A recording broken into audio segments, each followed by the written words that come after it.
Hi. Hi. My name is Vivian Warfield. Okay.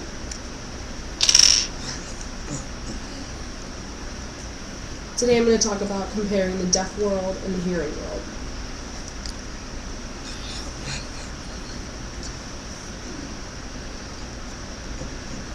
Really, I like talking about that situation, my experiences. So it started when I was a little kid. I went to school here in Chicago, and I went to a special deaf school. And then I moved to Aurora. That's where I live now. My aunt decided that I should go to ISD. It was a deaf institute in Aurora.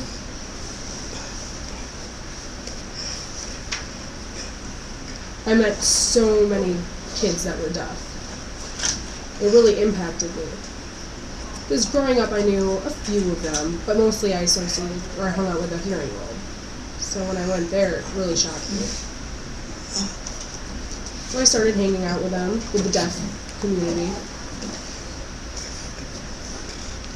And then during the summer, all the deaf kids went home. They all left. So I went home and there were no kids to hang out with in that town.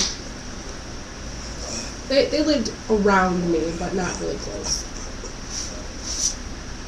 So I had to be friends with hearing students. But I was lucky that my hearing friends, their parents were deaf. Oh, he was a CODA, so his parents were deaf. So I was lucky. So I kind of was hanging out with hearing people.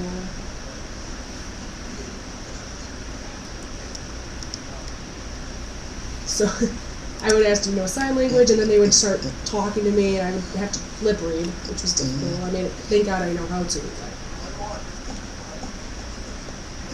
they started picking up signs, so to communicate with me. So that was good. Sometimes I was frustrated with hearing people because hearing people sometimes forget that I am deaf and that I sign. So they would just be talking away, and I felt a little out of the loop. Like, no one's talking to me, hello? My friend that was a CODA, even he forgot sometimes. I'm like, hey. And he'd go, oh, I'm so sorry, and then he'd start signing. It was really, really frustrating. They would be talking behind me, and I can't hear it. And they're, oh, I forgot again. And then they'd be like waving their hands in my face, and I'm like, that's not funny, stop. Like they were mocking me. Cut it off. So, because there were no deaf kids in the area, I had to hang out with hearing people. So then I went back to school in the fall, and I was really excited. There were so many deaf people that I could hang out with and sign with, and it was exciting. So when I went back home, but then when I went home, I was lucky because my parents were deaf. I was very lucky so that I can communicate with them. My oldest brother, I have 4 older brothers, and they're deaf. But my 2 sisters are hearing. I'm the only deaf hearing girl in the family.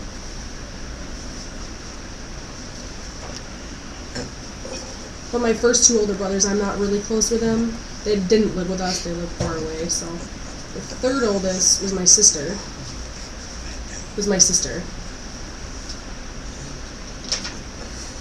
She was kind of stuck up. She didn't really want to be bothered by us. She'd be watching TV and didn't really want anything to do with us. Oh, fine. I'd watch TV by myself.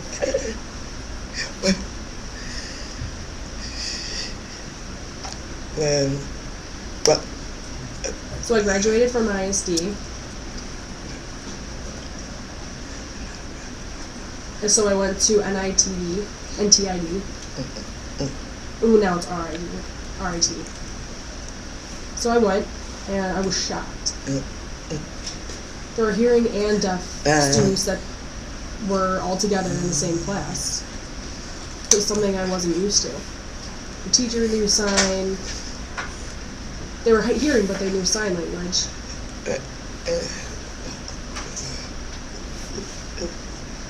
So they were hearing students in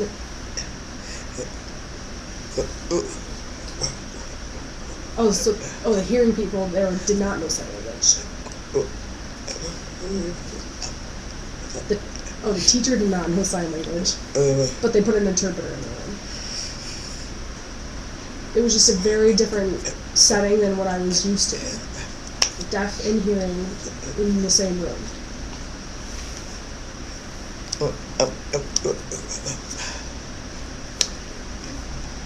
It was weird because it was a school for deaf people, but they weren't all deaf. It was weird to me. But I went ahead and I tried. I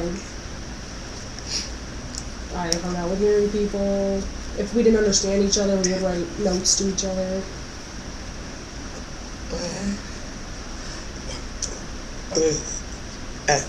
So, when class had break, or the last day of class,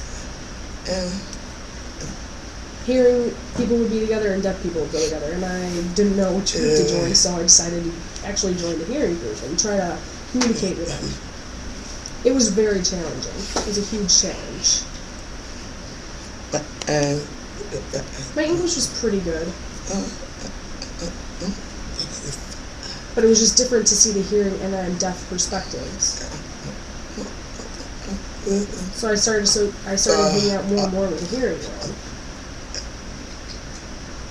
I would go to bars with hearing people, dance, listen to music. Hey, I would be talking to them, and they'd be like, "Excuse me," or they'd be talking to her. They'd be like, me, and then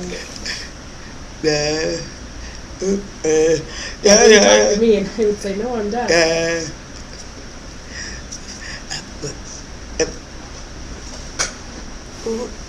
They would be like, "You're not deaf," and I said, "Yeah, I am."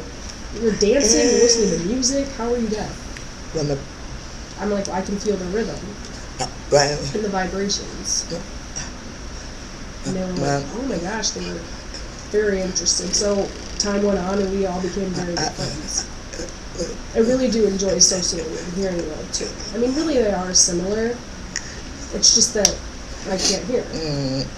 But we're the same in the hearing world. Yeah.